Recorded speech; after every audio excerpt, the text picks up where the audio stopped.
They knew me by many names. Some whispered them in the shadows of Athenian symposia, others spoke them aloud in the open courts of the agora. But the name that endures, the one etched into memory and myth, is Phryne. I was not born into power, nor did I inherit privilege.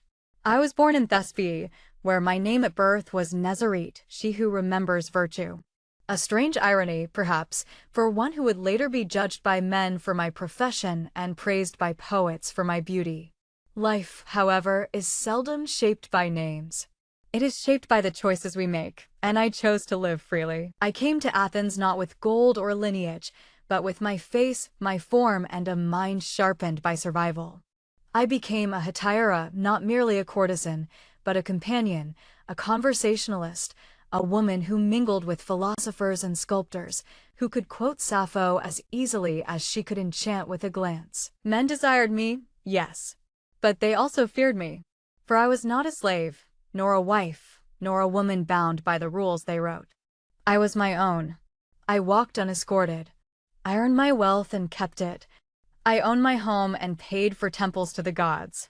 When others built monuments to their victories in battle, I built mine to Aphrodite, to love, beauty, and freedom. I became muse to sculptors, most famously to Praxiteles, whose statue of Aphrodite of Knidos was said to be modeled after me. When he wanted to know which of his sculptures was truly admired by the gods, I told him to place them in the temple and wait. At dawn, only one was bathed in golden light. He smiled. It was her.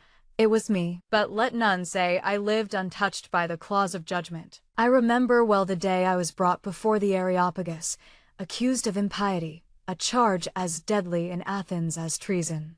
They said I desecrated the sacred, that I dared to compare myself to goddesses, that I had corrupted the city with my freedom. I stood there, silent, my accusers furious, the crowd thick with tension. My defender, Hyperiades, rose and spoke eloquently. But it was not his words that saved me.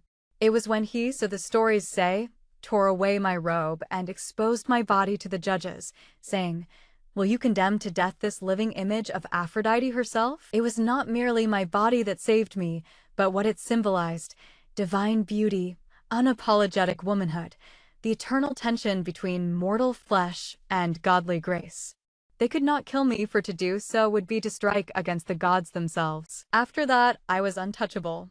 Not because they loved me, but because they feared what I represented, a woman beyond their control. As I aged, I did not retreat into obscurity. I taught younger hetaira not only how to charm, but how to think, how to recognize the traps laid by power-hungry men. I invested in temples and funded festivals. I stood beside philosophers and patrons of the arts. Some even say I offered to rebuild the walls of Thebes myself on the condition that they inscribe, "Destroyed by Alexander, rebuilt by Phryne the courtesan." They refused, of course. A woman's name on a city? The gods forbid. But what did I need of marble walls when I already lived in memory? Now, as the bards sing and the statues endure, I ask you not to mourn the life I led. I was not a victim. I was a choice, a contradiction, a force. In a world that sought to define women by silence or servitude, I carved a third path of brilliance, defiance, and pleasure. I am Phryne, judged and spared, admired and reviled, forgotten by none. And long after others are dust, I remain a question, a symbol, a story still whispered when beauty and freedom meet in defiance.